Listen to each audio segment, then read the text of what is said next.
আলহামদুলিল্লাহ আলহামদুলিল্লাহ ওয়া কাফা ওয়া সালামুন আলা ইবাদিহিল্লাযিনা ইসতাফা আম্মা বা'দ আউযু বিল্লাহি মিনাশ শাইতানির রাজীম বিসমিল্লাহির রাহমানির রাহিম ইয়া আইয়ুহাল হাযিরুনা রাহমাকুমুল্লাহ। আল্লাহ পাকের বান্দাগণ, জনাবে মুহাম্মদুর রাসূলুল্লাহ সাল্লাল্লাহু আলাইহি ওয়াসাল্লামের উম্মতগণ, আল্লাহ পাক রব্বুল আলামিনের দরবারে লক্ষ লক্ষ শুকর আদায় করি যে আল্লাহ জাল্লা শানহু জাল্লে জালালুহু তাম্মা নাওয়ালুহু, যে আল্লাহ আমাকে আর আপনাকে যাচাই বাছাই করিয়া দয়া মায়া করিয়া সিলেকশন দিয়া হাজারো ব্যস্ততার মধ্যে থেকে আল্লাহ আমাকে আর আপনাকে রহমত করিয়া দয়া করিয়া মায়া করিয়া সালাতুল জুম্মা, এই জুমার নামাজ পড়ার জন্য আমাকে আর আপনাকে আল্লাহর ঘর মসজিদ তথা খানায়ে কাবা বাইতুল্লাহ টুকরা মসজিদ আমাকে আর আপনাকে আসা এবং বসার তৌফিক দান করলেন। এজন্য শুকরিয়া তান আদায় করি, সকলেই মহাব্বতের সাথে বলি আলহামদুলিল্লাহ। আল্লাহ পাক রব্বুল আলামিনের দরবারে আমরা শুকর আদায় করলাম। অগণিত দরুদ ও সালাম সেই মহামানব হযরত মুহাম্মদুর রাসূলুল্লাহ সাল্লাল্লাহু আলাইহি ওয়াসাল্লামের উপরে, যিনি আল্লাহর বান্দাদেরকে সৎ কাজের আদেশ দিয়েছেন, অসৎ কাজ থেকে নিষেধ করেছেন।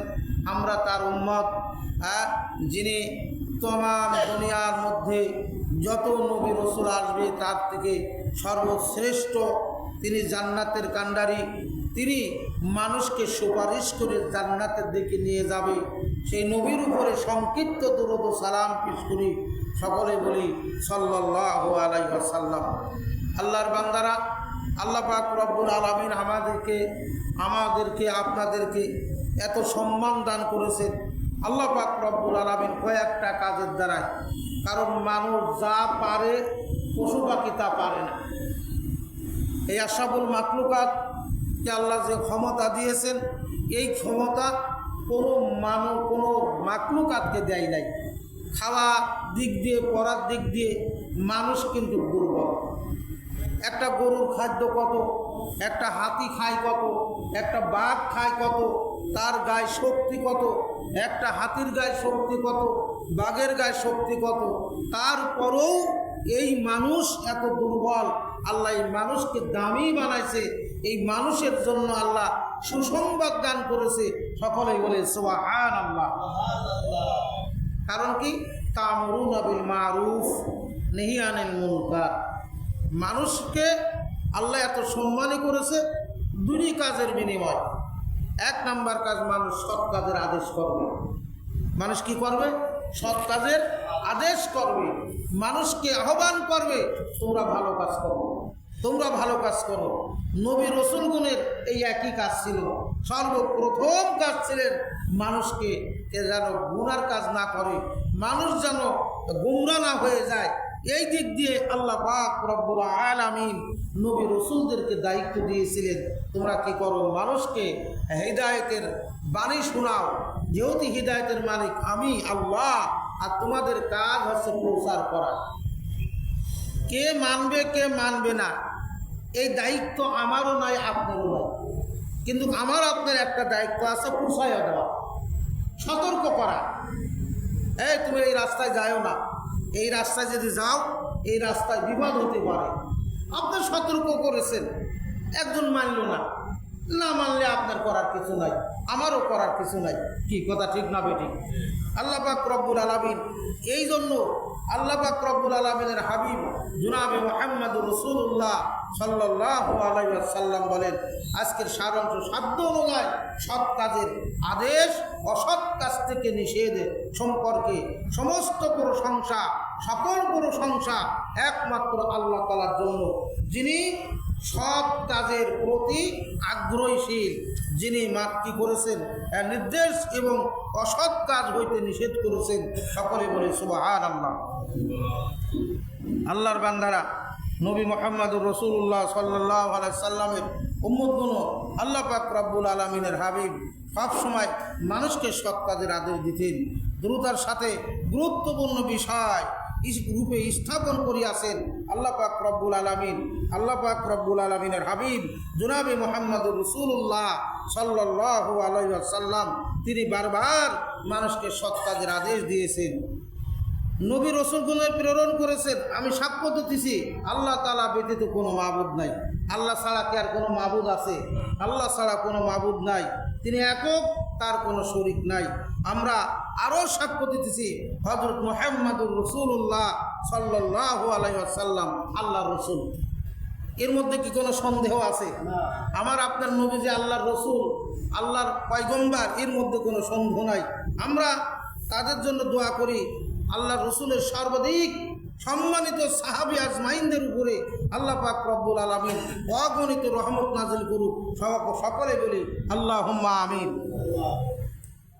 আল্লাহর বান্দারা, আম্মা বাদ, অতঃপর শুনুন, আল্লাহ পাক বলেন তোমাদের মধ্যে একটি দল এমন হওয়া উচিত যারা মানুষকে মঙ্গলের দিকে আহ্বান করিবে। আল্লাহ পাক রব্বুল আলামিন বলেন তোমাদের মধ্যে এমন একদল লোক থাকার দরকার যারা মানুষকে সৎ কাজের দিকে আদেশ করবে। সকলে তো সৎ কাজ করবে না, কি করে? সকলে কি সৎ কাজ করে? সকলে কি ভালো কাজ করে? করে না। বলতেছে তোমাদের মধ্যে এমন একটা দল থাকার দরকার যারা মানুষকে সবসময় সৎ কাজের দিকে আদেশ করে, ভালো কথাগুলো বলে।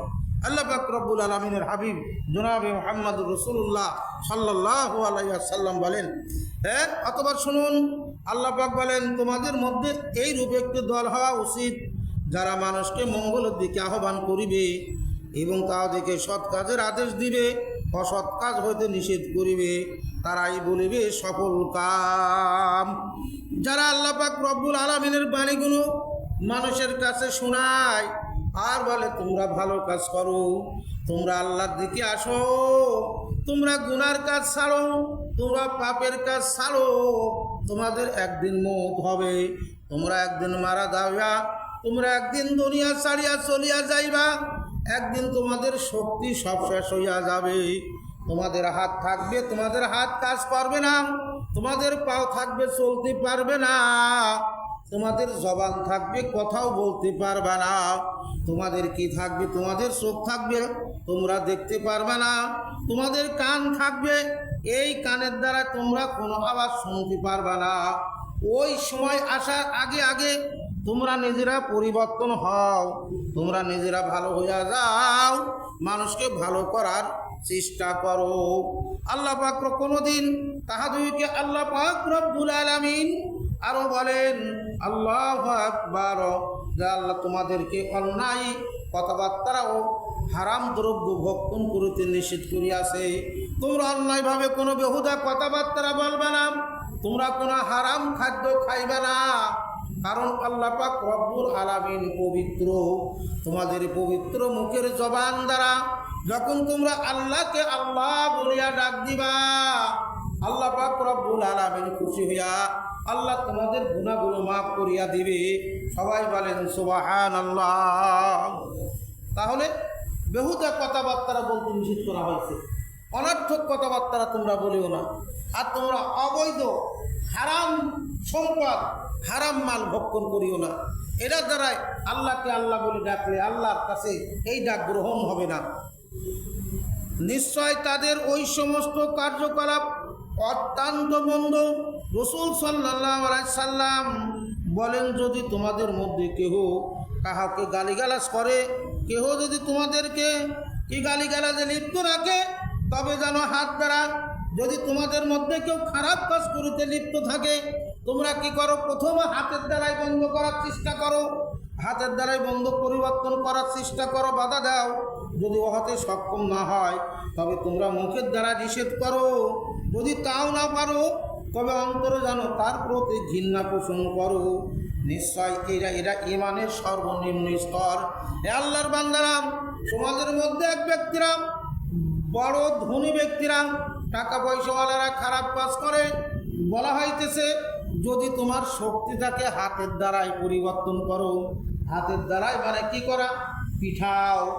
যদি তুমি পিঠাতে অক্ষম হও, যদি তোমার হাতের দ্বারাই সম্ভব না হয়, কথার দ্বারাই, মুখের দ্বারাই 2 নম্বর, এই মুখের দ্বারাই এই কথা বলতে গেলেও যদি তোমার সমস্যা হয়। আল্লাহর বান্দারা, বর্তমান দেশে কত মানুষ খারাপ কাজে বাধা দিতে যায়, কত মানুষ দুনিয়া থেকে বিদায় হইয়া গেল। কি কর এরকম হয়েছে না?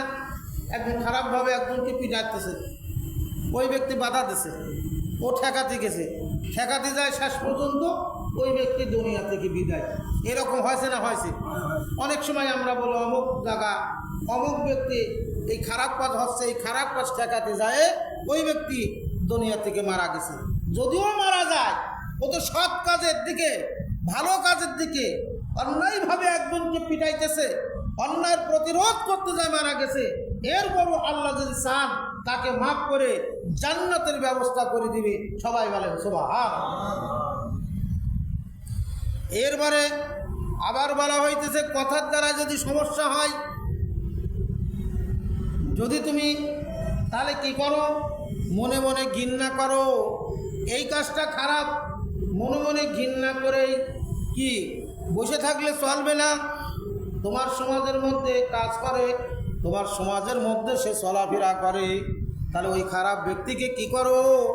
সমস্ত লোকেরা একত্রিত বৈঠক দিয়া তাদের সমাজ থেকে বাদ দাও, তাও তুমি বাঁচিয়া যাইবা। সবাই বলেন সুবহানাল্লাহ। এই পরামর্শ তো আমরা করতে পারবো। ওই ব্যক্তি ঠিক মতন চলে না, আল্লাহর হুকুম মানে না, নবীর তরিকা চলে না, মসজিদ মাদ্রাসা ঠিক মতন চাঁদা দেয় না, সমাজের ভিতরে অশান্তি করে, ওর বিরুদ্ধে প্রতি মাসে একটা দুই বিচার আসে, এই দুষ্কৃতী মানুষ আমাদের সমাজে রাখা হবে না। এরকম অনেক জায়গায় অনেক মানুষকে সমাজ থেকে বাদ দিছে না দিছে? একটু জোরে বলেন। ভালো কাজ করেছে।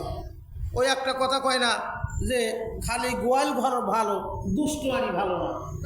আমার সমাজে অল্প কিছু লোক, আমরা গরিব, আমরা মারামারি করব না, আমরা ছোটোখাটো একটা মসজিদ করেছি, আমরা নিরীহ মানুষ, আমরা কোনো রকম চলবো, আমরা গ্যালজাম চাই না, আমরা অশান্তি চাই না, আমরা মারামারি হানাহানি চাই না। এরকম সমাজের মধ্যে অনেক লোক আছে না? তাতে আমাদের প্রতিষ্ঠান যেমন চলবে, কিন্তু তোমার মতন ডাঙ্গাবাজ লোককে তুমি আজকে একজনে এক কথা বলবা, কালকে আর একজনে আর এক কথা বলবা, তোমার ভয়ে মানুষ মসজিদ ছাড়বে, তোমার ভয়তে মানুষ কোনো কথা বলবে না। এইরকম লোক আমাদের সমাজে দরকার নাই। এইরকম অনেক জায়গা হয় না? হয়। বলা হয়েছে তাহলে কি করো? মনে মনে ঘৃণা করো, তাকে সামাজিকভাবে বয়কট করো। আল্লাহ পাক রব্বুল আলামিন এরা হচ্ছে সমাজের ওই ব্যক্তির ইমানের মধ্যে সর্বনিম্নতরের ইমান। এরপরে নবী করিম সাল্লাল্লাহু আলাইহি সাল্লাম ইরশাদ করেন যে সম্প্রদায়ের মধ্যে কিছু সংখ্যক লোক গুনার কাজে লিপ্ত হয়, অতঃপর অবশিষ্ট লোক উহা পরিবর্তন সংশোধন করিতে সক্ষম হওয়া সত্ত্বেও তা না করে, আল্লাহ পাক কর্তৃক ওই সম্প্রদায়ের সকলের উপরে যথাশীঘ্র আযাব নাজিল করিবে, গজব নাজিল করবে। এ আল্লাহর বান্দারা আবার সাবধান করা হয়েছে, তোমাদের মধ্যে যদি সমাজের মধ্যে যদি কিছু লোক খারাপ কাজ করে, তোমাদের প্রতিবাদ করা সত্ত্বেও তোমাদের শক্তি আছে, তোমরা যদি প্রতিবাদ না করো, তোমরা যদি এই খারাপ কাজের দিকে মানুষকে বাধা প্রদান না করো, তোমরা অপেক্ষা করো, অতি শীঘ্রই আল্লাহর পক্ষ থেকে তোমাদের উপরে গজব নাজিল হবে। এই গজবের হাত থেকে কেউ তোমরা বাঁচবা না। এই আল্লাহর বান্দারা, তাহলে সৎ কাজের আদেশ করা লাগবে না লাগবে? অসৎ কাজ থেকে মানুষকে নিষেধ করা লাগবে না লাগবে? লাগবে, কষ্ট হলেও করা লাগবে। কারণ আপনি যখন ভালো কথা করতে যাবেন, দেখবেন আপনি আস্তে আস্তে আপনার শত্রু হইয়া গেছে, কেউ আপনার পক্ষে নাই। এরপরও যদি কেউ আপনার পক্ষে না থাকে, এটা মনে করবেন আল্লাহ আপনার পক্ষে আছে। যদি আল্লাহ পাক রব্বুল আলামিন আপনার পক্ষ থাকে, তাহলে আল্লাহ পাক রব্বুল আলামিন যদি আমাকে আর আপনাকে সাহায্য করে, যদি আল্লাহ পাক রব্বুল আলামিন আমাকে আর আপনাকে হিফাজত করে, তাহলে আমার বিরোধিতা করিয়াও কোনো লাভ হবে না। কারণ লা তাহজান ইন্নাল্লাহা মা'ানা। আল্লাহ বলে, বান্দা যদি আমি তোমার সঙ্গী হইয়া যাই, আমি যদি তোমার হিফাজত করি, তোমার ক্ষতি করতে কেউ পারবে না। সবাই বলেন সুবহানাল্লাহ। আপনাদের অনেক দেখা জিনিস খেয়াল করবেন, আপনার ক্ষতি করার জন্য অনেক চেষ্টা করতেছে এক ব্যক্তি, আপনি তাওয়াক্কাল তো আল্লাহ, আল্লাহর উপরে ধৈর্য ধারণ করেছেন, দেখবেন আপনাকে যে ক্ষতি করার চেষ্টা করেছে, আপনার কিছুই হয় নাই।